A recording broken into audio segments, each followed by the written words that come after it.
Namaskar. Hello and welcome to P Guru's channel. Three good generals are here. Unfortunately, General Dushyant Singh couldn't make it today, but we have General Narayanan and General Ravi Shankar here with us. Gentlemen, Namaskar and welcome to P Guru's channel. How are you? Oh, Namaskar. Thanks a lot, Triyayarji. Welcome to be back on your channel after a gap. Yeah. Wonderful, sir. Wonderful. So, today we are going to change the batting order and it is going to be Mr. MS Dhoni taking first strike. Over to you, General Rajiv Narayanan. We have a lot to cover today, starting the fourth plenary session and the new deal that's being claimed by Trump, but China hasn't said a word. Also, activity in Chabahar. I mean, this is a whole wide scape for you to cover, sir. Over to you. When we start with the fourth plenum was supposed to be the 15th five-year plan. Nothing much, just a chatter, except that thrust on technology. They will go whole hog for Atmanirbharta, Chinese Atmanirbharta on technology. That was the push. And as far as the plenum itself is concerned, all that talk had taken place about change in the structure and all. It seems like we were discussing earlier also that Xi Jinping also has a hold on the party. Nothing much has come out, means the struggle is on. General Shankar also has said in his shows that all these upheaval take time. It is very evident. Nothing has changed in the CMC, except that General Zhang Youxia, who is the head of their purge committee of the army, if I may say so, purge committee of the PNA, has been moved up as the vice chairman in lieu of Hevedong. But that's it. The CMC, if you take away Xi Jinping, is just three members. Nobody else is there. The Politburo Standing Committee, nothing has happened. So there's no clarity on which way China is going. The people are getting very angry on the streets. They don't want the Communist Party. And it is in this environment where there is so much of uncertainty inside, where the economy is going into a free fall, actually, literally into a free fall, that he came to Kuala Lumpur for the ASEAN meet. He's met the famous, as people say, G2. I don't know how much of G and how much of 2 will be there, because it's only Trump who's making all the song and dance that is reduced fentanyl from 20% to 10%, the tariff due to fentanyl, and that China has agreed to release the rare earth. Nothing has happened. It's all quiet on that front. He has to show something, because the two-state thing is in Gaza is down, Ukraine is down, nothing is going as his hopes would have happened. The offensive as of today has restarted in Gaza, because one of the reports which came out is that the Hamas, who was asking for some access towards the yellow line to retrieve bodies, made an attempt to retrieve a hidden cache of weapons which the IDF got. And after that, all hell has broken loose. And he may keep saying it is a peace accord, but the peace accord signed by whom? Nobody. It's only been signed by Donald Trump. Now, he's neither Hamas nor is he Israel. So then suddenly he's realizing he needs India. So he permits you 6 months of Chabahar. If you had to permit, then why sanction? And on the other flank, where he has put pressure on the EU Commission to put sanctions on Rosneft and Lukoil, 7 countries have broken rank. 7 countries. France, Netherlands, Portugal, Romania, Croatia, Hungary, and surprise, Belgium, the heart. France has increased after that their purchase of LNG, actually, from both Rosneft and Lukoil by 40%. Netherlands has increased it 72%. Rest of them have increased it by 50%.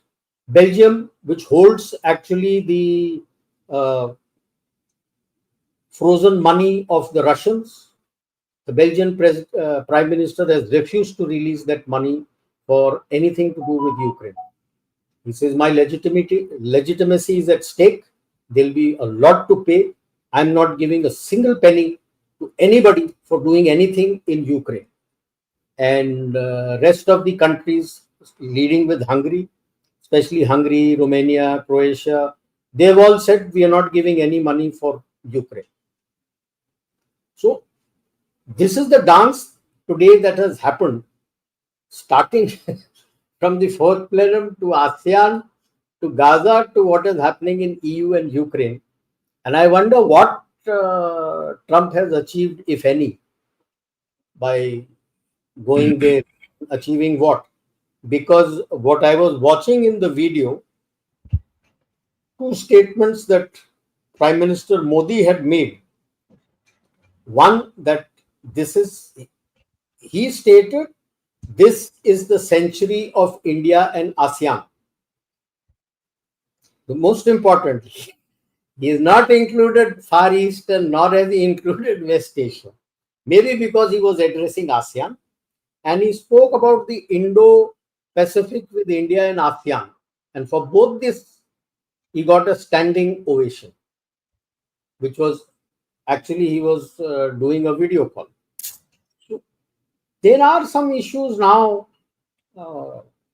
I think US will have to change tack to have a look. I'm not surprised that Xi Jinping has made no statement because of the power struggle, that he might need to go back to his country, discuss, because now they are enforcing, I would rather say, the other three factions of collective leadership. That is Zhang Youxia's faction, Hu Jintao, and Jiang Zemin's faction, that Gen Qinggong. They are enforcing collective leadership, and a single man cannot decide. So maybe that has also tying Xi Jinping's hand, that he didn't make a statement after what Trump had made. So there are issues now coming up, and let us see how it pans out and where it moves, because as I see it, US desperately needs an infusion of 1 trillion this year and is running out of time. He won't have that money for paying the interest on the treasury bonds, which are likely to mature shortly. I'll stop here. I'll leave it to Gen Shankar. You're muted, sir. You're muted, sir. You're muted. I tried to unmute and it did not. Sorry about that. Thank you so much, General Rajiv. And viewers, the hard facts are that the US debt is going up by 1 trillion every 71 days. 71 days, which means there's possibly 5 trillion deficit that could be run up in a 1 year period. And Trump is trying to bring it down. It's a very difficult exercise. People are used to getting freebies. They're not going to just like that give up. This is the most socialist country in the whole world, my opinion, sir. General Ravi Shankar, we are not talking about US, we are talking about China here. And you have a presentation, sir. Over to you. Yeah, first let me put in a word about G2. What is this G2 all about? It is Trump and, Xi Jinping and no one else. There's no one else in the world who's following them. And there's no one in the world who's following them for each other. Everyone is doing their own trick. They're just watching this whole story, tamasha. Right? And what has achieved after today, I don't know. Because it's a one-sided statement so far by Trump. And we don't know what's going to happen. But let me get back to what General Rajiv outlined. We'll focus on China. Why we need to understand this? We heard this fourth plenum going, fifth plenum going, right? And then there are certain repercussions. Immediately after the plenum, things haven't come out. But now slowly things are unwinding out.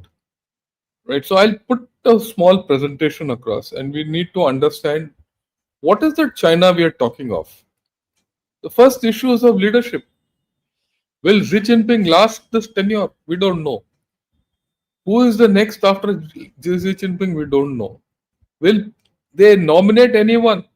The history of China is that the day they nominate someone, that fellow will become a power center to kill Xi Jinping.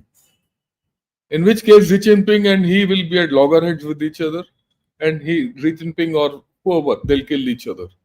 That's the history of China. It happened with Mao, it happened with Deng, it happened with everyone. So there's not going to be anything. And Xi Jinping, as he gets in, he's also very clear that he's not going to let go. Whether health permits or not, he'll not let go. And a China without leadership at this point of time is rudderless. And if you see the full story of what's happening in China in this plenum, what's the outcomes of this plenum and all, largely it's a compromise. We thought there'll be a thing. I think internally Chinese have understood that if they don't stay together, the CCP will fall apart. And they have come to some kind of a compromise.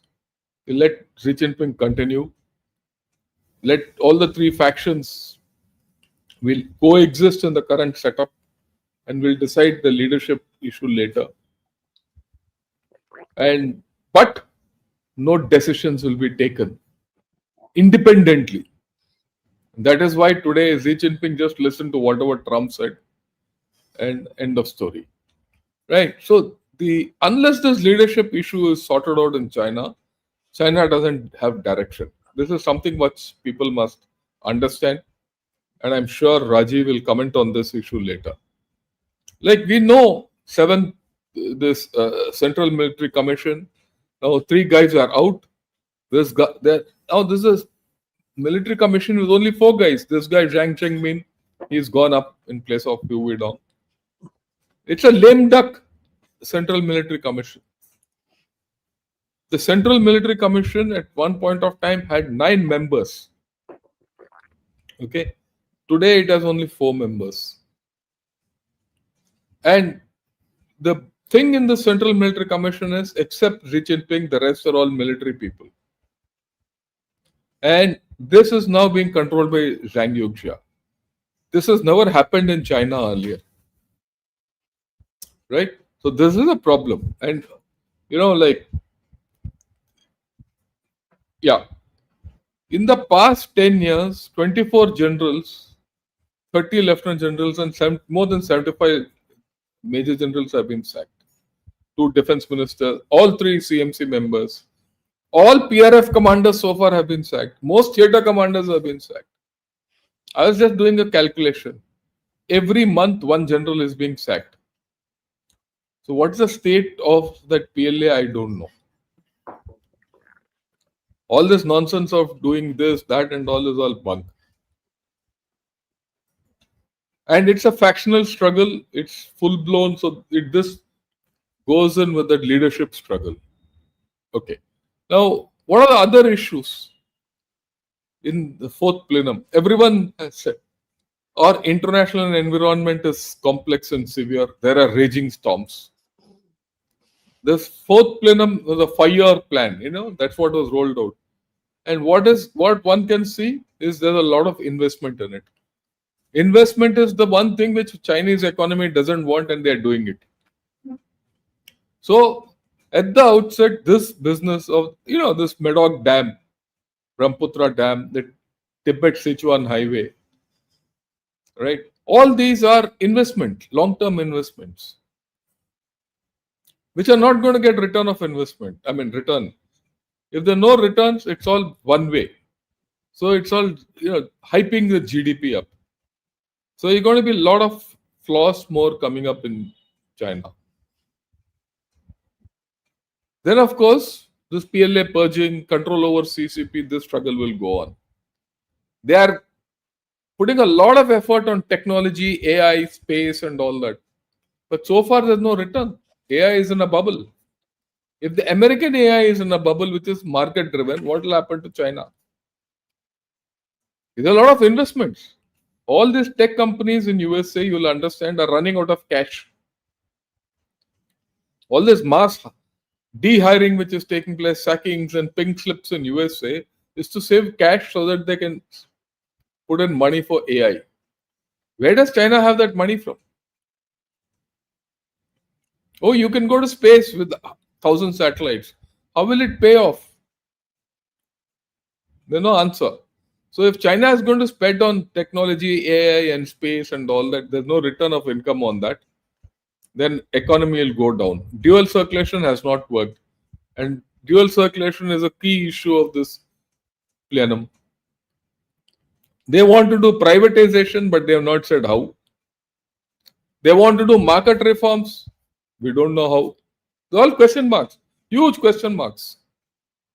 They want nuclear parity. That's one thing they are clear. They want to spend money on increasing the number of their nuclear warheads. And that is why Trump said, I will, 2 days back, I want to restart testing. So where will this go? We don't know.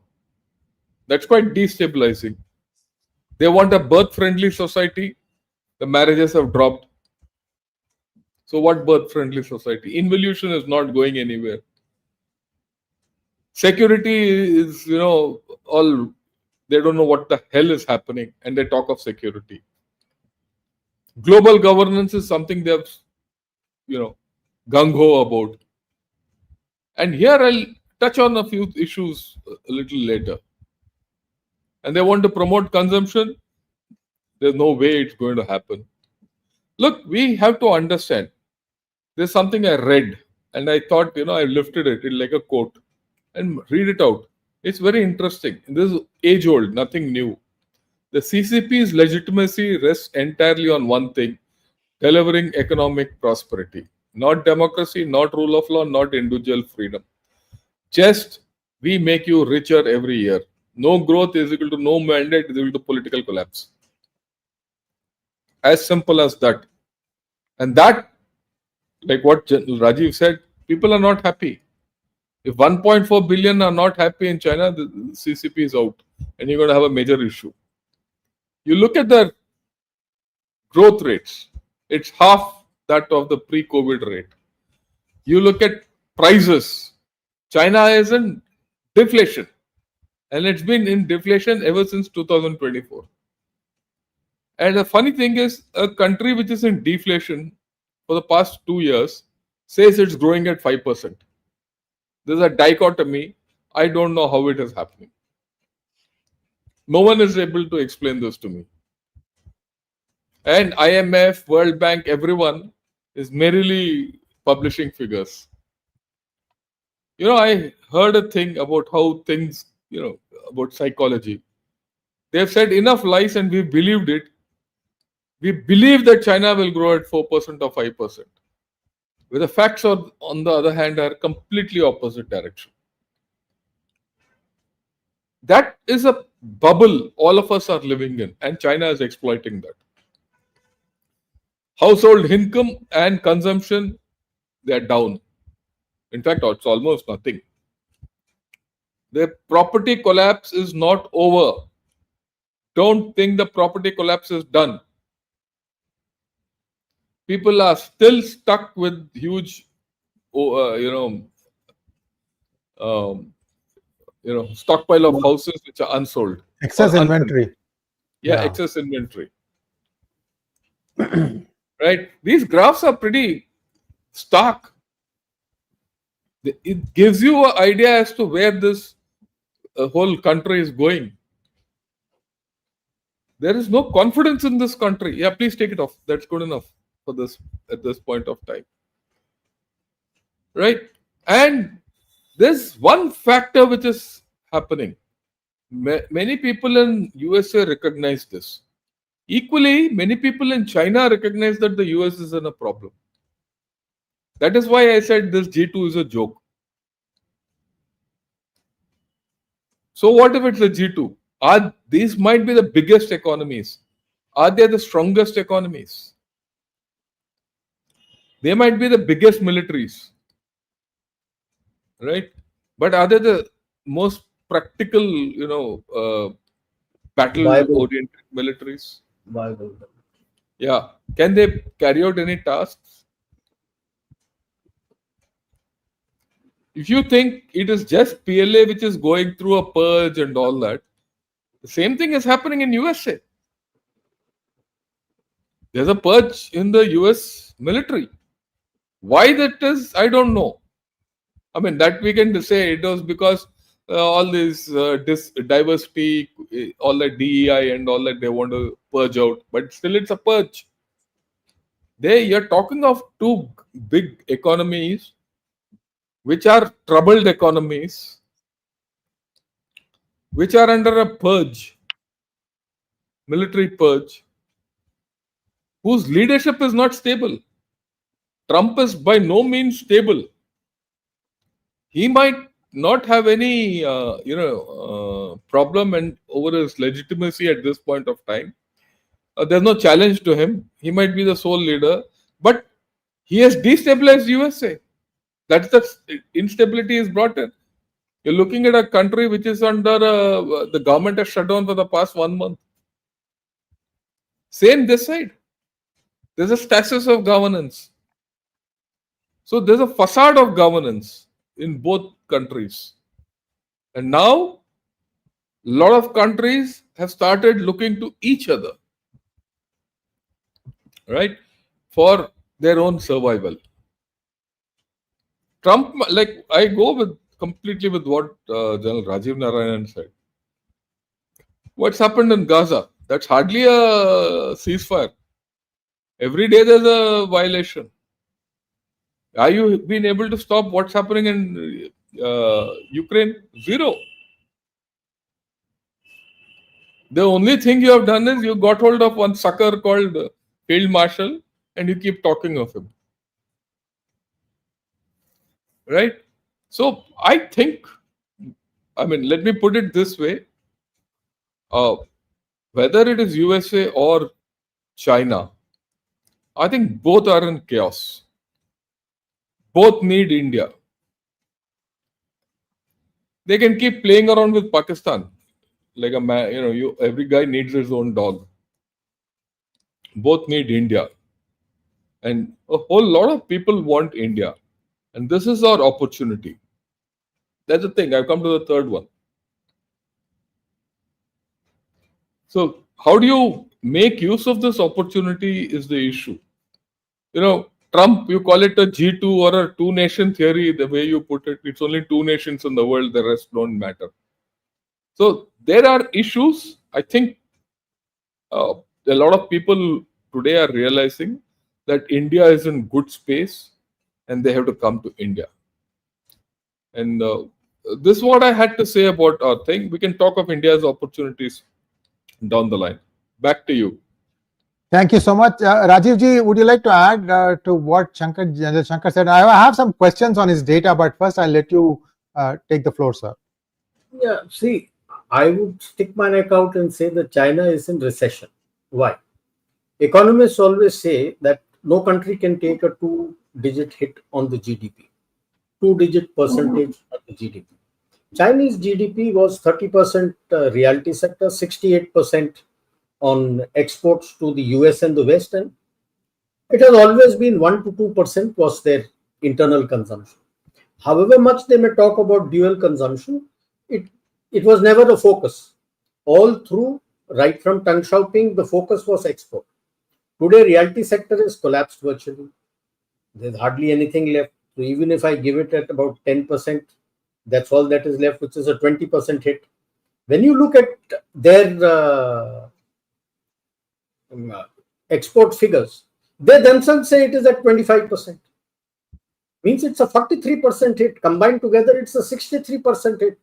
How, on what basis, like I underline what Shankar is saying, how you say that he's growing at 5%? People have no money. They're out on the streets protesting. Those who can are running away. They're going away to the rural area that at least if I have some land, at least once a day I can eat something. There's nothing available. Shutdowns are taken place. Then What is his production index that is going on? Okay, a few factories he's going to produce. Fine, he's produced. And then what? It's lying in the warehouse. There are shots of millions and millions of electric cars which have been bought, which have been given to the dealer. The dealer has been given a registration number and it has been dumped there. So when there is a registration number, you say, I have sold. No. Who's the buyer? So actually, China is in a very bad space at the moment, or rather, I would say the Communist Party of China, and they are struggling. Gen Shankar has given all the points. There is the money. And in the March session, they had said more of the same things. That now the local governments will be allowed to take out bonds, treasury bonds. Now, it used to be called the local government financial vehicles. They've given it a new name. That's about all. Where is the money? Who's going to buy the bonds? Exactly same thing you replicate to the Americans. They had outsourced all the debt what they have to the others through treasury bonds. And here comes Biden and his government, and they weaponize the dollar. When they freeze Russia's account, the faith in the currency goes. Because what exactly was the dollar? It was not backed by anything. It was a fiat currency. That's about all. It was based on trust. People used it because they had trust on the dollar. The day you weaponized it, the trust is gone. So you have two floundering economies calling themselves G2. Yes, they can talk to each other because nobody else is talking to them. Nobody else is coming and talking to them. You are reaching out to them. They make some noises and that's about it. Like even Takashi has made good noises. But then Trump should remember that the next day she calls Modi. She calls Modi and says, we'd like to do the deal. Then Trump called her. And here she calls him and says, we need to do the deal. So it is a big, big blow that is happening. A lot of, not just geopolitical, it's a geo-economic churning which is going on. And that is why you find that the rest of the countries are talking to each other. Let's start doing things with ourselves so that when this churn becomes a whirlpool, at least we have something with us and we don't think. In the background, they always remember the Great Depression, 29 to 39. The West also remembers that. So they're talking, but then old habits die hard. So Ursula von der Leyen replicates the sanction which Trump does. And when she does that, she finds countries are standing up against her, EU companies, and saying no. Because they all realize that there is one country which is growing despite them. And they need that country and that market to survive. I don't think Trump and his team will change tack now. I feel they have gone too far down the line. And 4 years, 3 years down the line, would US have missed the bus when it comes to talk to you? Or even let us say, politicians being politicians, they can change tack anytime. Would he have missed the bus? The one thing, like he has released Chabahar for 6 months, is an indicator that when the pressure comes on him, he will step back and do something. So coming year is going to be interesting because as the midterm elections come there will be a lot of churning and lot of heartburn every place because he has to do something. He has to show something and he has nothing to show as yet other than Azerbaijan and Armenia. If that is the war you can say. अभी Thailand किया है, Thailand, Cambodia किया है कुछ. And Thailand, Cambodia. And other than that, he has nothing much to show. So it is an interesting time, and it is a tough time for the G2 which they are facing, and because essentially China, the tough time is who's the boss, who's going to call the shots. What is going to happen because I'm sure, is sulking big time. And normally his wife would accompany him on his trips for the last some trips he's been going alone. His wife is not being allowed to go and accompany him. Why she's not coming, I don't know. Otherwise, she was always there. So it is interesting times, and it's going to be interesting times. And I'll take same thing. We'll discuss India, because this is an opportunity for you to lose. This is the opportunity that you have, and it's for you to lose. Like I keep telling earlier also in a lot of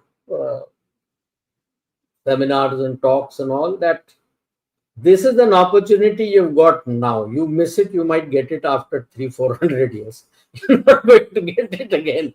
Somebody else will take the bus and go, and you'll miss it. This is your time to take the opportunity. It's nice to say Modi is telling the ASEAN that this is the ASEAN India century. I won't stick my neck out. I said this may be the start, if you do things well, maybe around the middle of this century, not before that, because everyone else has some, I would say, history behind all the relations which people still remember. You have to go beyond that to work something out. So I'll stop on that here. Thank you so much, sir. I have one question for you, General Rajiv, before we go back to General Ravi Shankar. Viewers, I hope you all have got your copy of this book. It's out General of Rajiv print. has, It is it's out of print now. It is out But of ebook print is now. available. Ebook is available. No. I have to tell Raina to do it now, because the printer, the publisher has shut shop.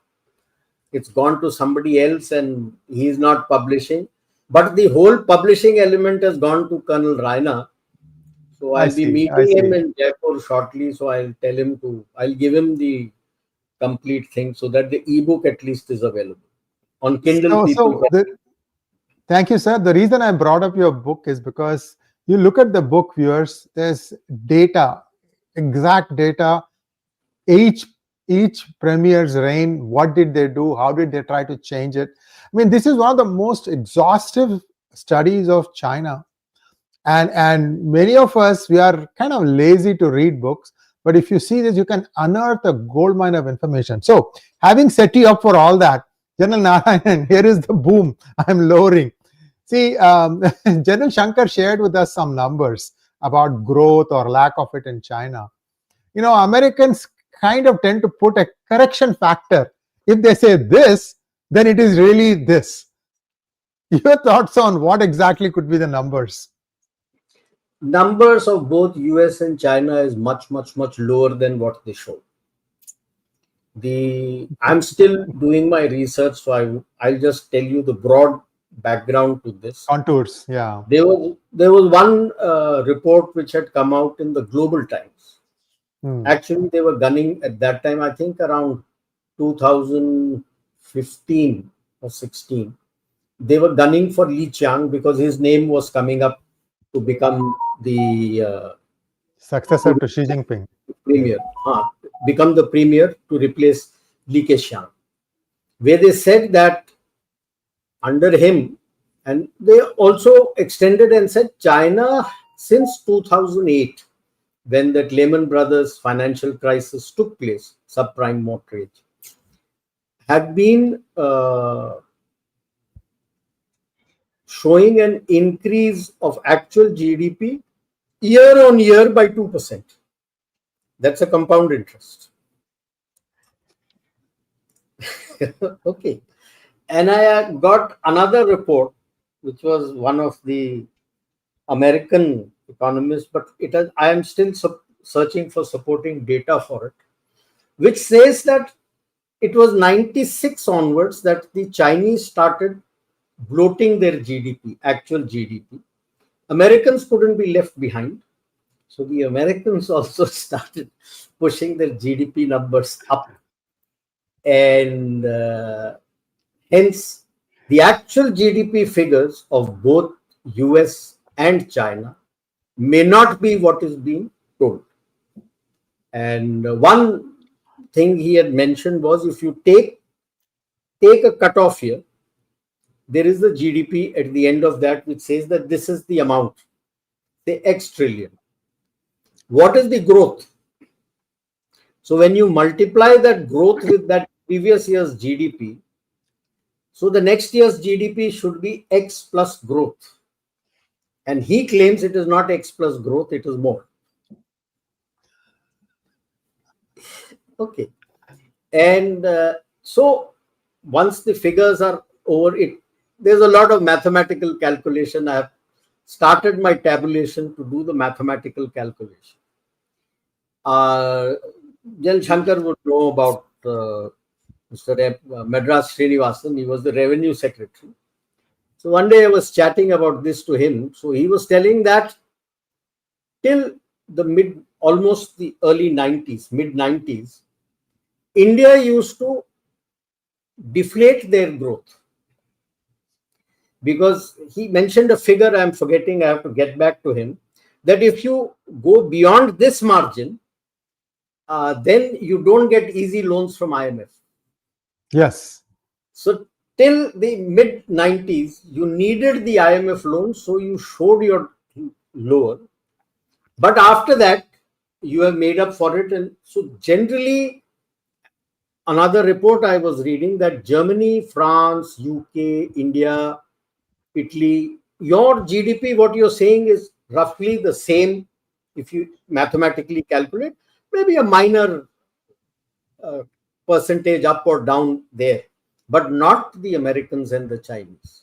And hence, I feel that there must be some value to what that person says, because the kind of, I would say, the turbulence in the actions that are being taken both by China and America is not understandable. America, if you look at the way Trump has gone down and pushing and doing things, there is something more than meets the eye. Why so much of trouble? Where is the problem? You could have gone down the Kent Larson route also and had good relations with everybody and arranged trade deals and all. After all, you're a consuming country, you're not a producing country. So you will have trade deficit. To say I should not have trade deficit beats the logic, because you import everything. And other than the high-end thing, everything is imported. America doesn't make it. It's a consuming country. You will have a trade deficit. So to smooth things out, you could have had good relations. There's something far deeper which they're not coming out in the open. And ditto with China, because you see, there is nothing in the, if you look at it, only 3 uniformed people are there. Dong Jun, who is the nominated defense minister, still stays in the central committee. He's not even in the Politburo. Forget the Politburo standing committee where he's supposed to be there. He's not in the central committee. He's not even in the CMC. He's the nominated defense minister after Li Shangfu is gone. So there is a lot of trouble going on out there also. So this G, what should it be? It should be T2, troubled 2 nations, not G2. I'll leave it here, sir. Thank you so much, sir. Viewers, to add to what General Rajiv Narayanan is saying, I have been taking a step back from geopolitics and politics and looking at geoeconomics and finance. And I've been putting out a lot of monologues. I don't know how many of you have seen it. First thing, carry trade, because I was so intrigued that a set of 7 stocks keep rising regardless of their performance. I'm talking about, Google, Apple, Tesla, Nvidia, and so on. And I couldn't figure out why only these 7 stocks keep going up. But take a look at the thing called carry trade. And second, I've been doing something called strip mining. What exactly is strip mining?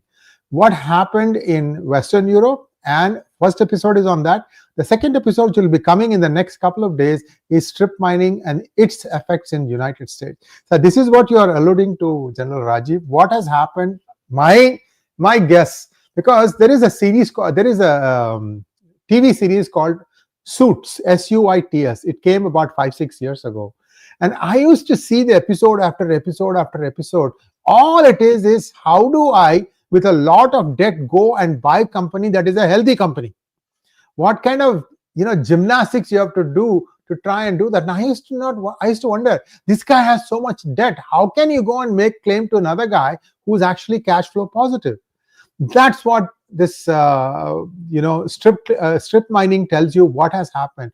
Basically, what it means is even the so-called healthy American companies are loaded with so much debt now that they, even let's say tomorrow Trump says, I'm completely shutting the door on Chinese imports.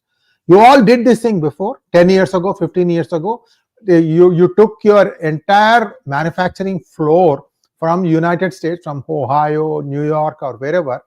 Everything, you took it bolt by bolt, completely stripped it down, put it on a ship, took it to China, got a new land there, you reconstructed it. In other words, the assembly line is exactly what it was halfway across the world. Now is your chance to get it back and do it. And guess what? These companies cannot do it. This is the truth, sir. I'm not an economist. I'm not a PhD from an Ivy League school. But if I look at it, there is this big lie that is there, and that is being hidden from the American public. And when it is going to break out, I don't know. I do know one thing, that the big three passive investment companies, the BlackRocks of the world, the State Street, as well as Vanguard, I'm hearing, and General Rajiv, I'd like you to say yes or no. I'm hearing that they have managed to take out their investment out of China. I don't know if this is true or not. It's such a huge investment that they made. If they have managed to take it out, then the money that is remaining there is the money of Western European pension funds, United States pension funds. Any hope of getting anything out of that? God only knows. So these are all the things that are there. General Rajiv, if you'd like to answer to that, I'll go ahead, and then I'll go to it. Yeah. Apart from not having the money to get it back again, you don't have the manpower. Yes. Because earlier it's not just having shifted to China. Starting the 70s, till the early 70s, US was the factory of the world. It used to make everything. Yes.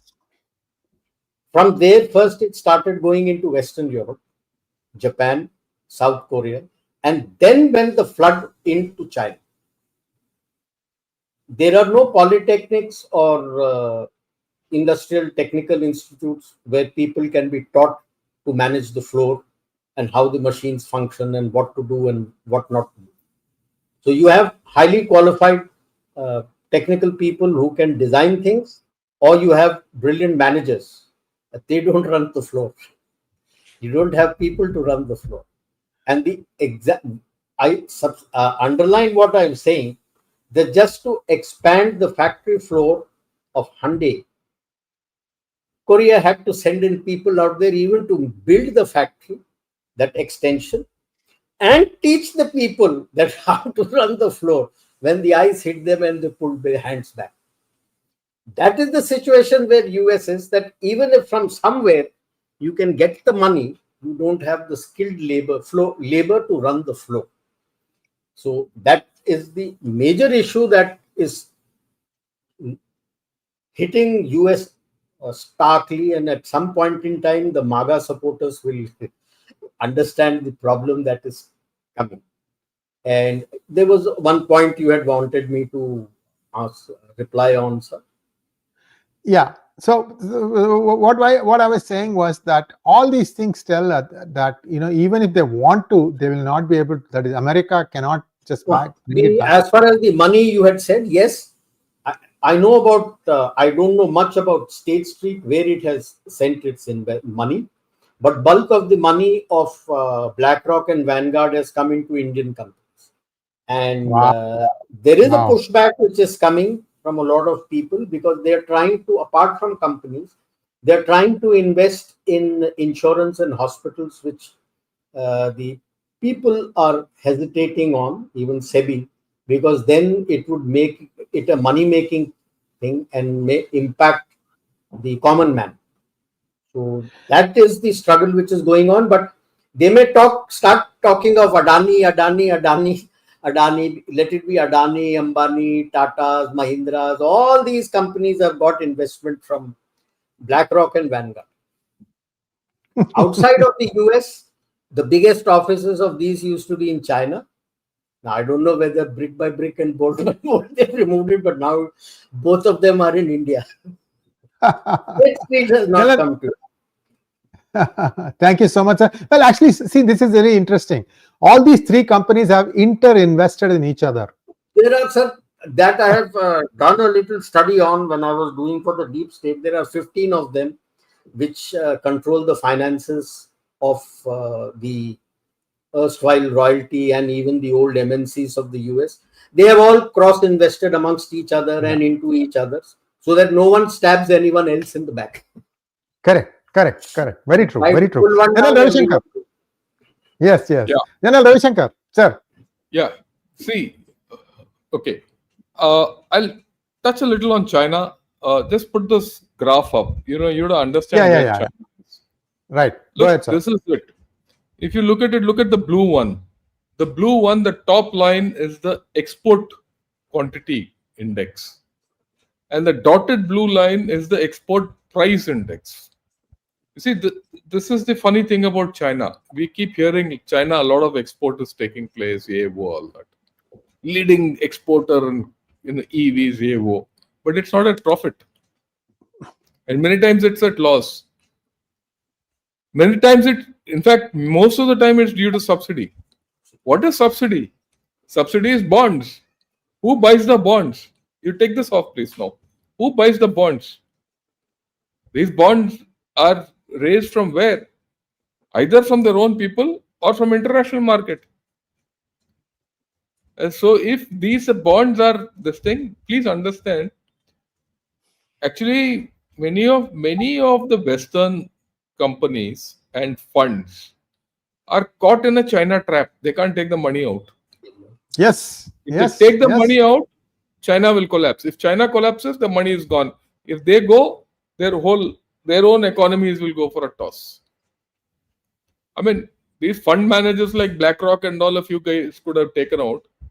But I don't think the 401k of USA is pulled out from China.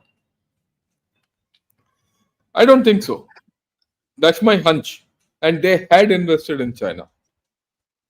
Right?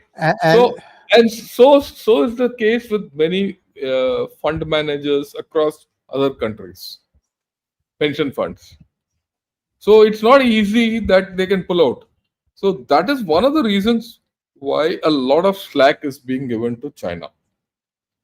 Now, as far as manufacturing coming back into USA is concerned, that's out of question. It's an academic question. Look, in your own state, California, I've been there a few times. I've not seen a single guy who's either a plumber or an electrician or a driver or anyone. All are from Mexico or they're blacks. None of the Anglo-Saxons are interested in doing these hands-on jobs. You don't have people who can work with their hands. How will they set up factories? Just forget it. Okay, you need people on the shop floor to work. It's not there. And why? I mean, you also have to look why sooner or later why is China investing so much into technology? Even they don't have. Yeah. It might sound funny, but even they don't have. That's why they're going into robotics. Well, there's a cyclic. If they put a robot, they're depriving employment. If they put a guy to employ, they don't have technology.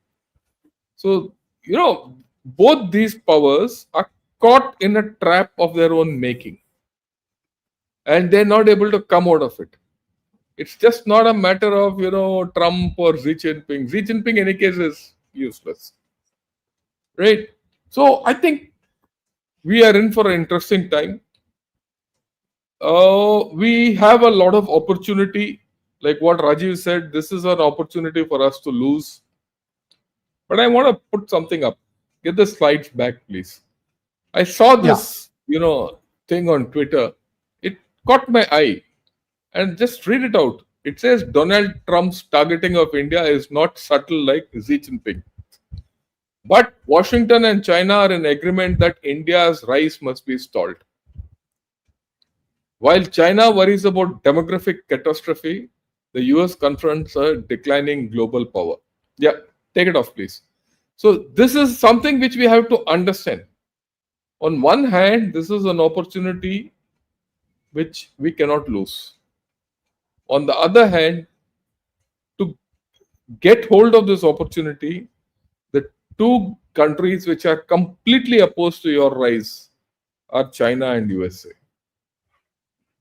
Now you have to start believing in yourself that you must rise without either. If you don't do that, you're in trouble, right? I don't know whether the government realizes this or not. I think they do. I think it's been forced on them, right? Though we had this talk with you, China, and some trade is to take place and all that, it's not significant. Some flights have started. One Indigo flight has landed up in Guangdong or someplace like that. Kolkata to Right. Guangzhou. Kolkata to Guangzhou. Guangzhou. Yeah, so they've gone there, and that's okay.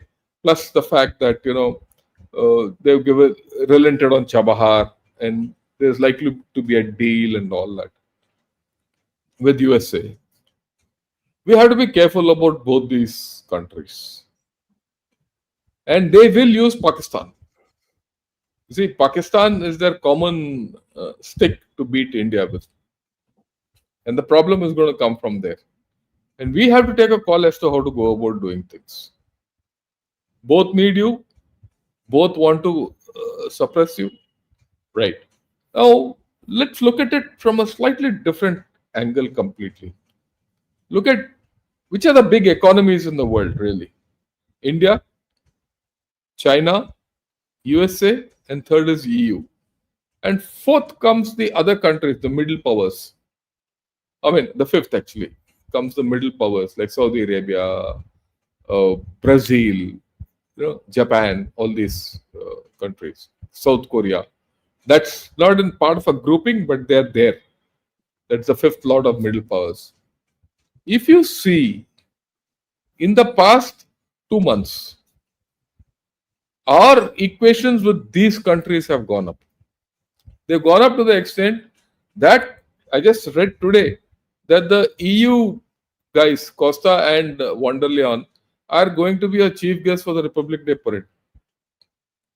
The talks with the EU are going on well. It makes it's a huge statement, right? And I've shown this. Just put the slide up, please.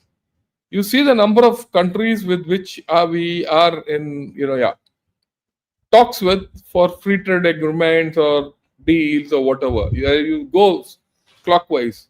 Japan. Rajiv said that lady spoke to our prime minister. Brazil. That president is all out to meet you and do everything. And he's coming here on Friday. His vice president was here earlier this month. Right? Then you get Russia. Russia, of course, we are there, wherever it is. EU, I've just spoken. Italy, Germany, France. They're all gung-ho about you. They don't have another option. And they realize it.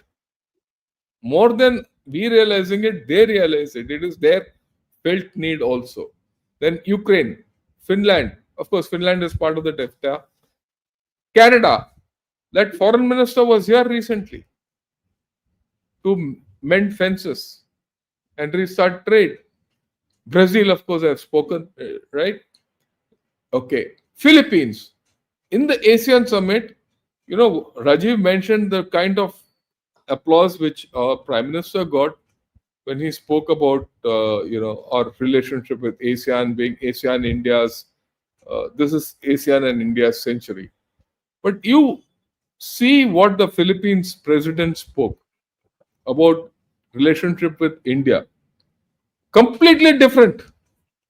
He says, what are we doing? That's the big country. Yesterday or day before, the Singapore PM, he's come out and said, not PM, the PM was here, the president, Loong. He said, look, I expect India to overtake the Chinese economy in times to come. There's a clipping. I'm not able to get hold of it. Then, of course, you have Singapore, UK, Australia. Australia wants to extend their FTA with us. UAE, Saudis. Egypt, Israel. I must have left a lot here. Argentina, right? And the third world, or the global south as we call it. I mean, they're all for it. So, yeah, please take it off. So, I think this is an opportunity for us to capitalize on. But what does it need? It needs reform. It needs ease of doing business. It needs striking out, destroying your old cobwebs. Okay. So, a whole lot of things which we have to do. We have this strange affliction within us. Whatever our bureaucracy does, our bureaucracy is a layered bureaucracy. Whatever our bureaucracy does has got a lot of detail. When you see each item of the detail, the action taken at each layer is absolutely correct. But when you put the sum of the whole, it's the most rotten thing which comes out. This is one part of our bureaucracy. I wouldn't say bureaucracy of our system, which we need to reform. It's just not ease of doing business. You have to change the way we do business. That's one. Second thing, of course, which I keep telling and everyone talks of it, is you have to put money where your mouth is or where your foot is, whichever way you call it. You have to invest more into defense. Your economy is going to grow, whether we like it or not. If your economy is going to grow, you need defense. If you don't have defense, your economy will get hurt. Okay. And third, which I said today morning also, to many people. We are again in a strange contradiction in our country. I see this and I'm making an open statement. Our political people want to be more military. Our military people want to be more political.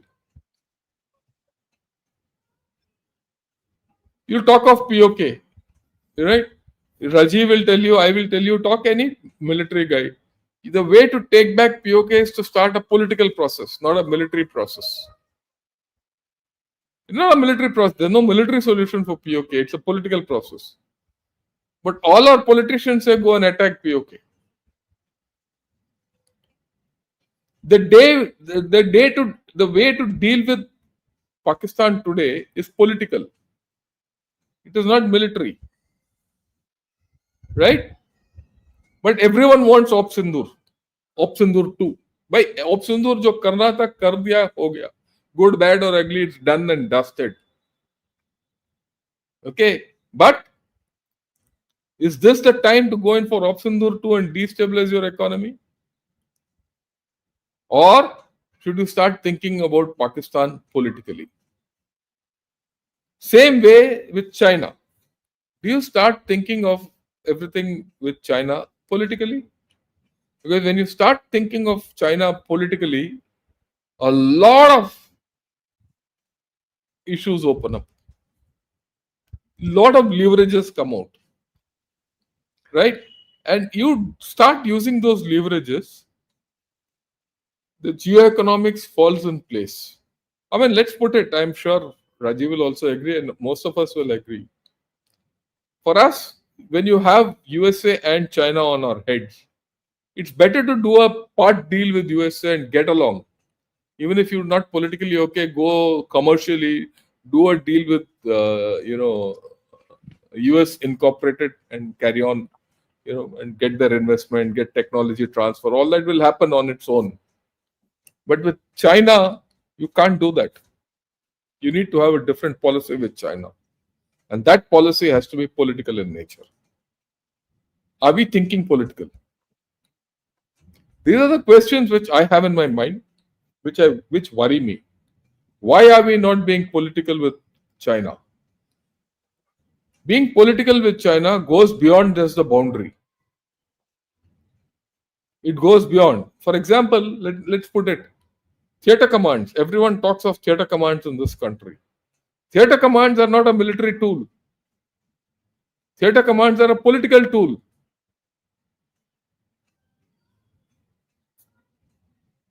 Have we understood this and configured our theater commands for that? Of course, the fact is that we, at this point of time, we are not clear what we want in theater commands. That's a different story. So we have to have our political orientation different. And unless we are able to do that, this is an opportunity for us to lose. Back to you. Thank you so much, General Ravi Shankar. General Rajiv Narayanan, I have a question for you, sir. Did Prime Minister Modi ever call Shehbaz Sharif to congratulate him on becoming the Prime Minister? In other words, did India recognize the last conducted election? Just a terse statement from the PMO that Government of India congratulates Shehbaz Sharif. That's it. Oh, they should have even not done that. That could have been a good political statement because it was a sham of an election. Oh, it was not a election. It was a selection. Selection, exactly. Selection. You see, to add to what Gen Shankar says, I feel the government knows it, because if you see what Piyush Goyal had mentioned, that we are diversifying. It's a simple statement to the US that if you think you are something which I cannot afford to lose, well, it's your case to lose me because I have options. And he's just shown you the whole options. And the other countries in Africa and Latin America is not given. Is given up to the middle powers and others, everything. And you have the third world, the Africans and the Latin Americans also talking. So that is where it is. And one of the things that is troubling the US is that nobody is talking to him. He is reaching out and forcing people to come and speak, and nobody is coming there willingly and talking about anything. As far as the political issue with Pakistan is concerned, it's been a geopolitical thing. A lot of chatter was there on Aini and Bagram. So I'll kill the issue. Aini was never a military base in the first place. It was completed under my watch when I was the DA there, and we handed it over to formally to the government of Tajikistan. Basic what was done was, it was a Soviet era base repair depot for the helicopters that were in use in Afghanistan. Bagram was the main base where helicopters and all the air base for the Soviets when they were there for 10 years in Afghanistan. Bagram was their main air base, and of course they had their prison and other things. That was the main base. The base repair depot for base maintenance for the helicopters was in Aini, which is just off Dushanbe.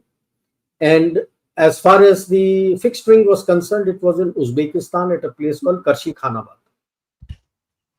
Aini, a request was made by the Tajik government in early 2000. 2002, an agreement was signed for 20 years that we will develop the runway, we'll create the ATC, the daily servicing station for flying of aircrafts daily, and the complete airfield would be done up with the latest equipment and technology.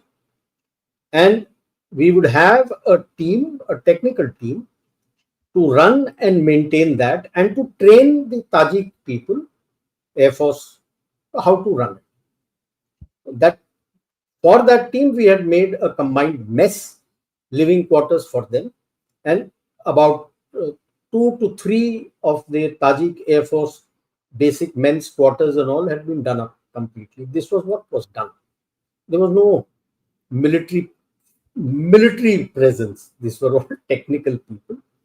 The agreement lapsed in 22, and the government took a decision that, see, in those days you were not in having good relations with Taliban then, and they felt now, and this was a place from where you could get information, because North Afghanistan has a lot of Tajik people, and you were supporting the Northern Alliance, that you will get. Now you have a relationship with Taliban, so there was no need for you to spend money annually to keep your people there and to maintain and sustain that runway, which was actually being used by the air wing of the Russian base, which is there. Russia has a military base, Their old 201 motorized division has been converted to a base. Its air wing is located in this Aini airfield, which is now called the Ghisar Military Aerodrome. Ghisar is the nearby main city, or I would say a Mofusil town, which was the ancient Silk Route. The old Ghisar fort, some portion of it is still being maintained. So that is Aini, not that is a military base or somebody says Tajiks and Russians and Chinese and put pressure and Tajiks kicked you out. No, your deal was over. But there is one which is coming up. I believe the Taliban had requested us to look after the Bagram airfield. A detachment has gone. They have done the DPR.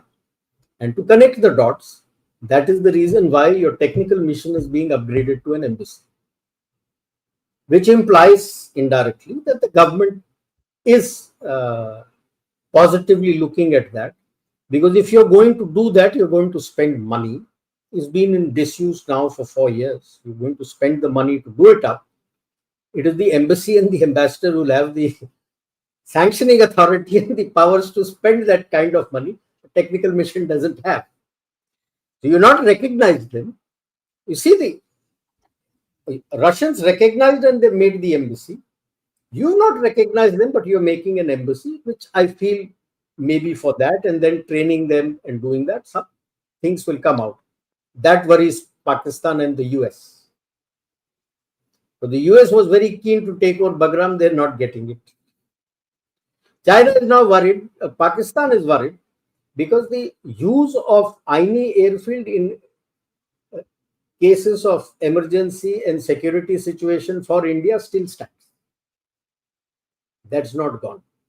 So now Pakistan is worried that east, west, and north, you can come from there and you have a foothold out there. Now, latest, what happens, let us see. So the Americans are getting worried. The Chinese are getting worried because this shows a lean of the Taliban and a leaning of Taliban towards India. And that doesn't hold good for Pakistan because in any case, the second round of talks have also failed. That's collapsed. And Pakistan is coming under tremendous pressure by the Americans and the Saudis to send the troops. वो तो जा रहा है, उसने तो बोल दिया. So 25,000 and 25,000. That is one corps is going off. One corps is going off. If one corps goes off, how does he manage his internal security? Inside it's in flames. No wonder there are reports coming out that certain areas of KP he has agreed to hand over to the TTP. I don't know how much true it is, but that's what is going to happen.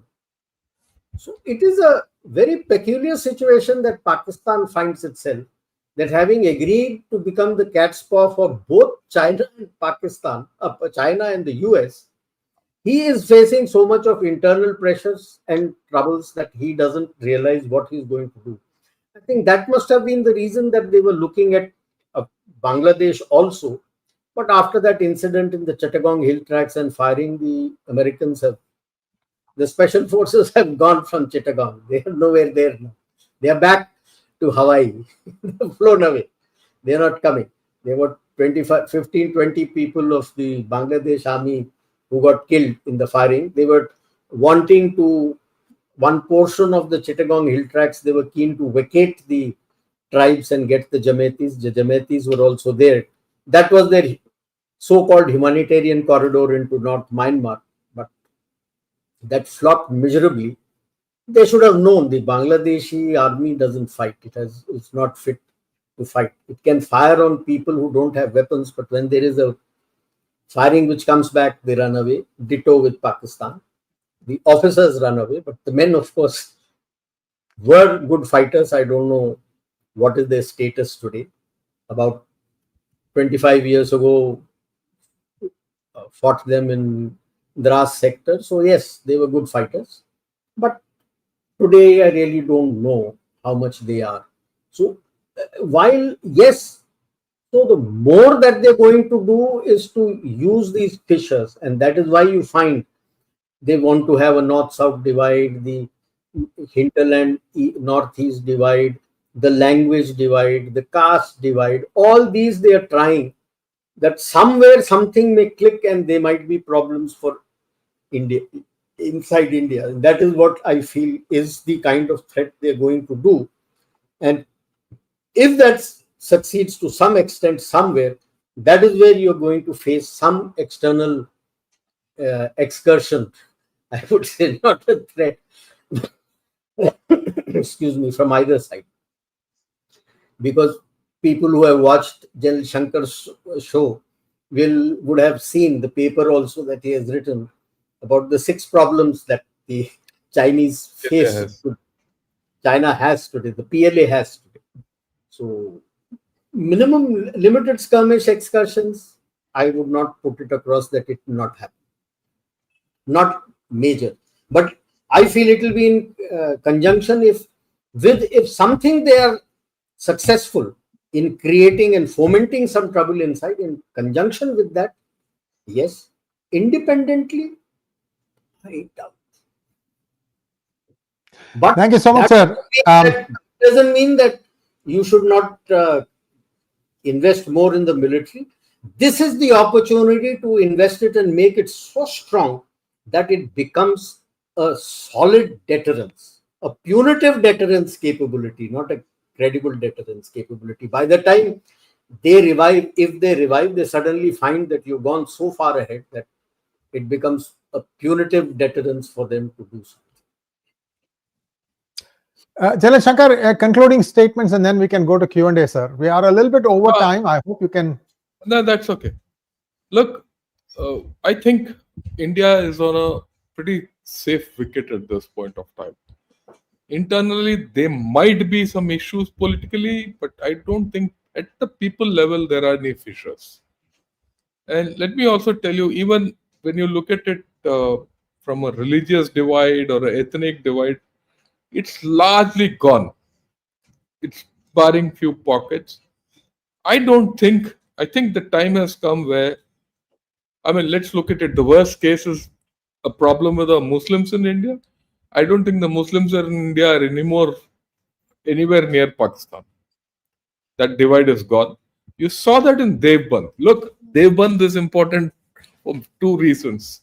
One, it brought Afghanistan close to you. 2, it showed how good your own Muslims are.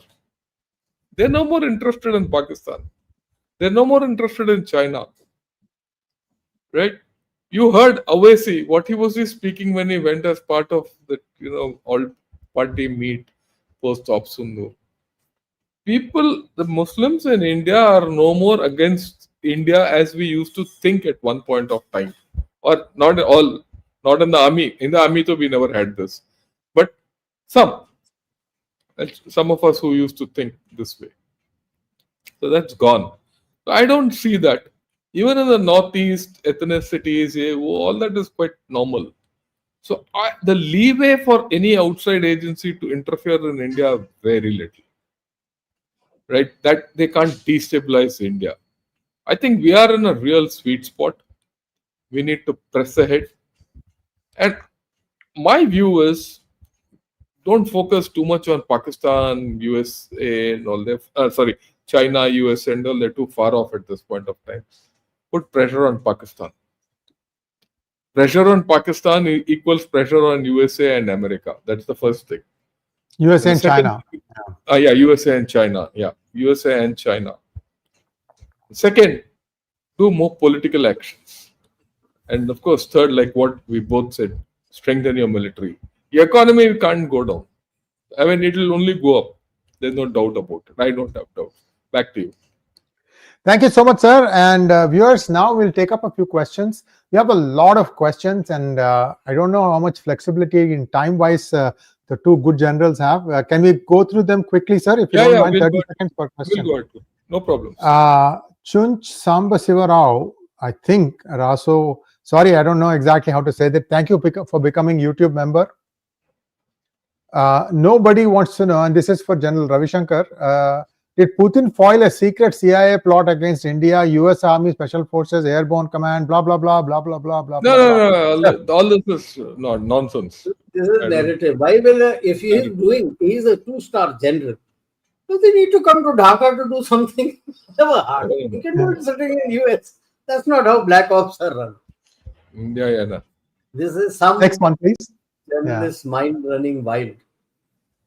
Akash Tadani wants to know, General Rajiv Narayanan, given the present geopolitical geoeconomics at play regionally as well as globally, without a doubt, the boss is Bharat. Your views? Bilkul correct. The boss today is India. That's why I say this is an opportunity. Don't lose it. General Ravi Shankar, Alok Parathe, sir, Snap's no longer receiving any funds. From this weekend onwards, there will be hunger games across USA for the 42 million US Snap dependents. Food shortage spillover to other residents. General Ravi Shankar. I really have no clue about this. I mean, it's up your baby to answer. Yes, indeed, it is. It is a problem, viewers. The genuine recipient of SNAP, something assistance program, nutritional assistance program, because this is food for children from the lower strata of the society. And where things are getting blurred is that some Democratic senators, as well as some Democrat-run states, want to extend the same set of benefits, food-wise and health-wise, to illegals. There is no money for that. And this is where the whole tug of war is going on. And some of you will jump at me saying that where is the proof that Democrats are asking for free healthcare for illegals? You should look beyond what is happening in DC. Look at what's happening in California. Look at what's happening in Portland, in Oregon, and also in the state of New York. This is a problem. And it is also pressure on Democrats more than the Republicans, in my opinion, because the affected group is traditionally Democrat. And for Democrats to still hang tight, saying that we will want this, I'm at a loss to understand what their thinking is. We'll have to wait and see. I mean, some people are going to go hungry. That's all I can say. Cosmic Reason wants to know, this is for you, General Rajiv. I get a feeling that China plus USA plus others versus India is unfolding. What do you all think? China plus USA and others, I would say Pak, and they're trying with Bangladesh. If I'll give you one thing, I believe Keith Starmer made a foul statement on Kashmir on the parliament after he went back from here, and you've stalled all investments in UK for the moment. And you're talking of Malaysia, Thailand, Singapore, Philippines. A lot of ASEAN countries who were going to invest in USA have made an announcement that they are reconsidering their views, given the kind of statement Keith Starmer has made in the parliament. That's telling. To say that Malaysia and all are going to be with US and China, no, they are not. If they were with, they would have been running to USA to do deals. They would have been running to China to do deals. They're not doing deals. Turkey, yes, that I agree. Iran is a big question mark. Why will Iran hurt you? No. You've given them that 6 months lease where Chabahar is going to run. He's going to earn money from that Chabahar. The sanctions are not there. Saudi, why will he? He is desperate for IMEC. Why is he going to burn his bridges with you? Myanmar, you have got good relations with both the Three Brothers Alliance and the junta. Why will he burn bridges with you? Pak is an outlier. His whole survival of the Pak army is having India as the enemy. Moment India is not the enemy, it becomes an existential threat for him, because the people will question, why are you eating up so much money? So it is US, China who will use Pak and try to, again, they might try to do something in Bangladesh to try to use them. That is the main threat that I see, not Saudi, Iran. Turkey is a bit too far to interfere. General Ravi Shankar, this is an interesting question. Is China B team of USA? Both have similar interests. No, I think they themselves are completely against each other. If you see this Trump-Xi meet, very little was exchanged, right? I mean, very little was agreed upon.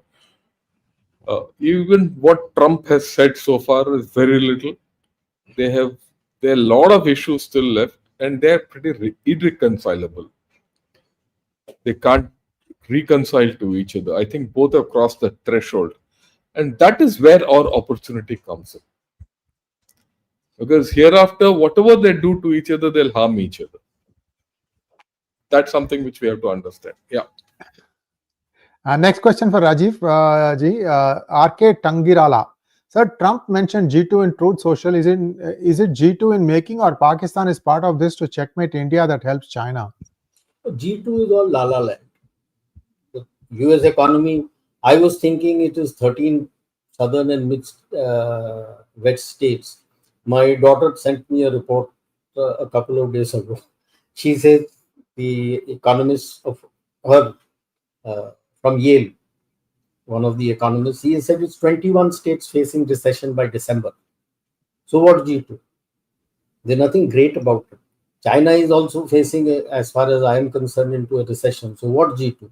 That's why I said T2, troubled nations. And yes, they are worried about your rise. You was worried about your rise, and they have reconciled to the fact that if they try to harm you, it is going to harm them. So they are reaching out to you. That logic has not yet rung a bell as far as Trump is concerned, but it has rung a bell in US incorporation. So the US Inc. is doing it. Just imagine Google is making one of your biggest data centers in Vizag, and AI enabled. People will say, why Vizag? It needs to be near a port. It requires a lot of energy and water. So it's near a big water body. So you will be able to arrange that. Park, we've always been saying, since both their interests lie in stalling your rise. So, Park, why is US interested in stalling your rise? They see you today as the main challenger to their hegemony, not China. China was, now that the economy has collapsed, they are looking at you. So if he has to have his American century in the 21st century, he has to stall you. How does he stall you? Park. And they were trying in Bangladesh. Bangladesh, they have not succeeded. Park is there, but Park has its own problems. So that is what it is. Not 21 states, but there may be. Can you put up the graphic, please? 22 states near recession, sir. Oh, wow. 22. Moody's. No, I must tell my daughter. It's 22. This is from Jakarta, Moody's. Like I said, she, having graduated from Yale, she has still connection with her professors and others in Yale. She had done some economics also. I think one of their HODs there has done the survey and said 21. Moody's saying 22. Now that is, you can imagine, nearly half the states of US are facing recession. So where is G2? What G2? Who's bothered? Who's bothered? They can call them anything. Just because it is Truth Social doesn't mean it is true, nor is it social. Whatever tweets he put there. This is for General Ravi Shankar. Milban wants to know, do you think that she agreeing with everything President Trump put forward, they would comply or destroy their own economy? We don't know what's happened there. As simple as that. It's only a one-sided story which has come out. Kal tak aayega, China say whatever is the story, then we'll take a call on it. Yes, indeed. This is for you, General Rajiv Narayanan. Ravi Patnaik wants to know, the three good generals, sir, do you foresee Chinese public will have a say in the governance of China in the next 20 years? Remember, Mao said, power flows from the barrel of the gun. And as it stands today, the barrel of the gun is with the Communist Party. Despite all the power churning and everything, it is with the Communist Party. And the factions who have the guns are very clear that Communist Party has to stay. Unless someone from these guns breaks rank and goes with the public, it's going to be very tough to say that in the next 20 years it will happen.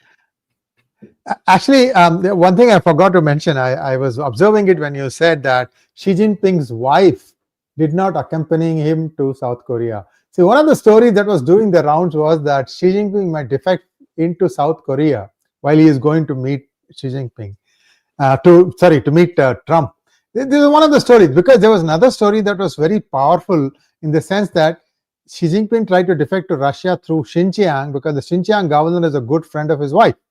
So the wife goes and meets the Xinjiang governor, and the others come to know of it, and then she is pulled back, and that guy has been fired. We don't know where he is. So Xi Jinping has been thrown out trying of to. this fourth plenum has been thrown out of the Communist Party. Yeah. What is So it? Maj Gen Rajiv something. this is not at all new, viewers. Chiang Kai-shek's son was held hostage by Stalin, believe it or not, and that sort of slowed him down.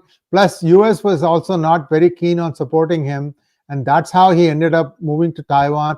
And the one good thing he did, I mean, he may have done a lot of good things. The one thing that I know, took a lot of the cultural treasures of China, and those are now in Taiwan, because he was afraid that the Chinese Communist Party would destroy all that. And so some things he did do right.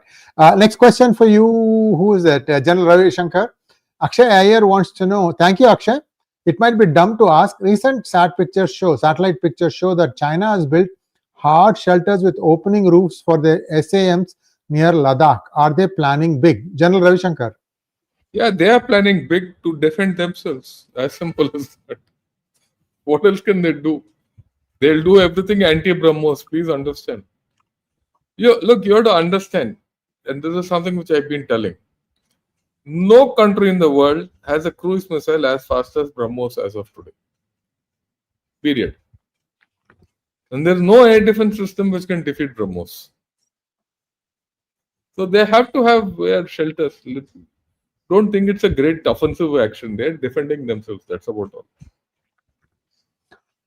General Rajiv, Akshar wants, Akshar, thank you for being a member for 8 months. Which leverage should we develop against USA and China so that we can arm twist them if they try to harm us economically, like through sanctions, etc.?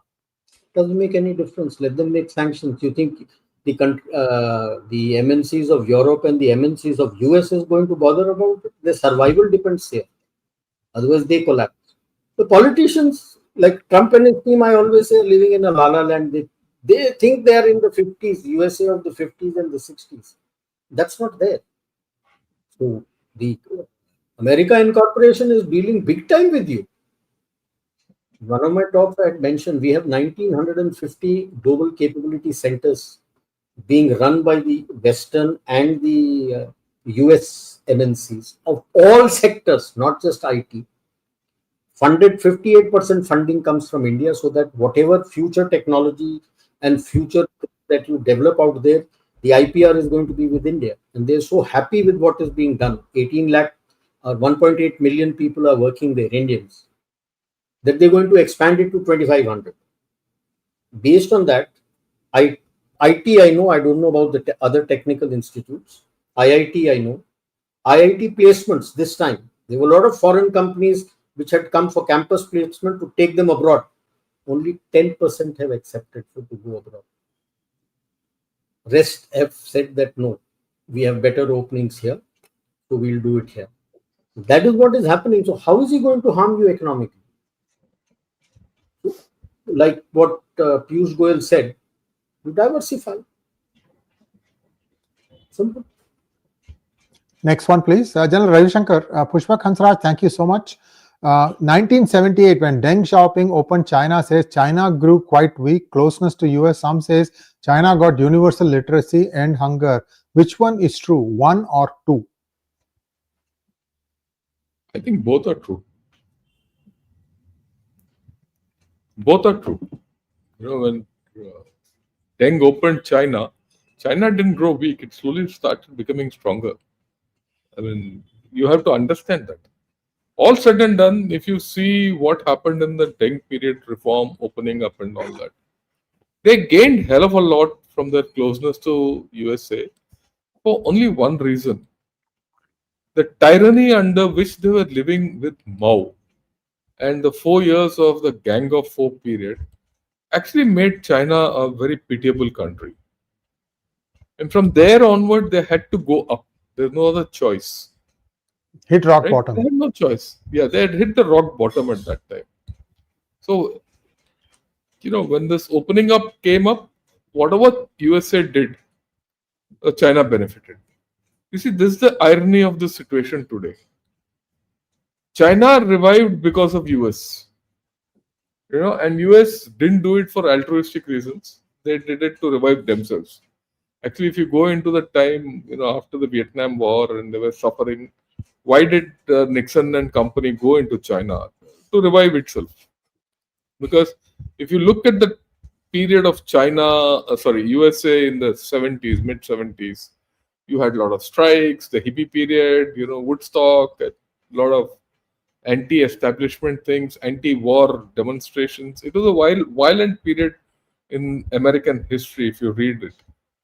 Right? America went to China to revive itself. It revived itself. It revived USA.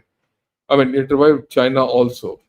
Very much on the lines of the Marshall Plan with differences. Right?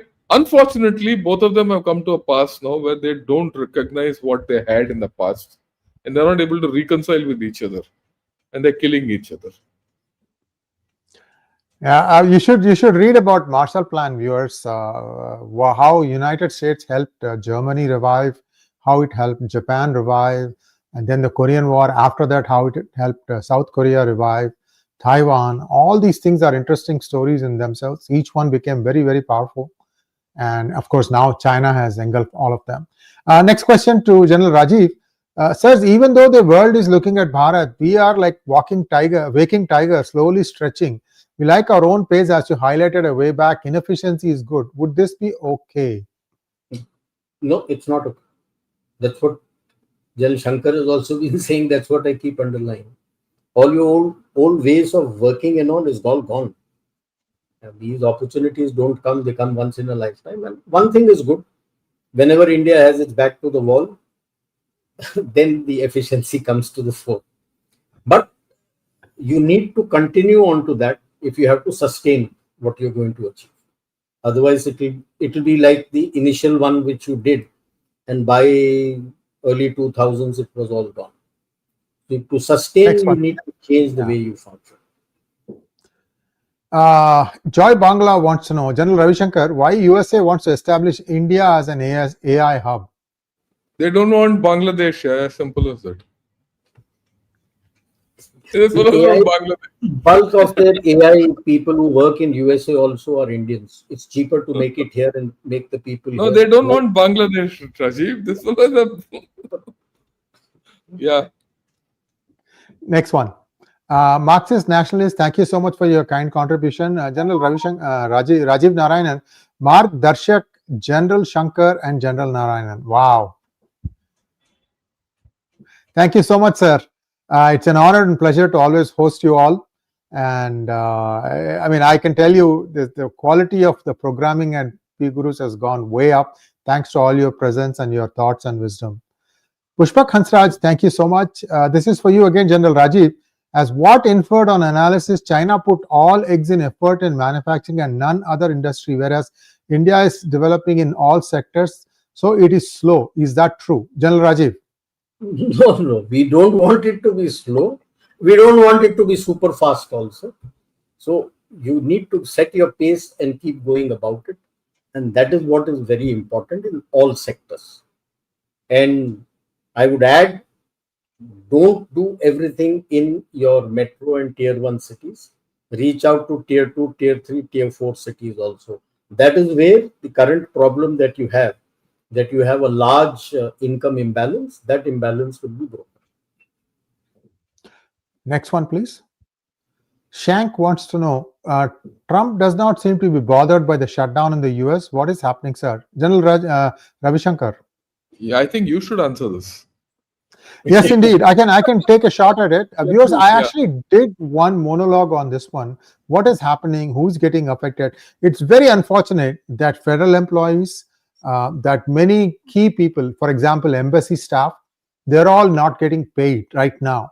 And I don't know if they will get back wages once the thing comes back online.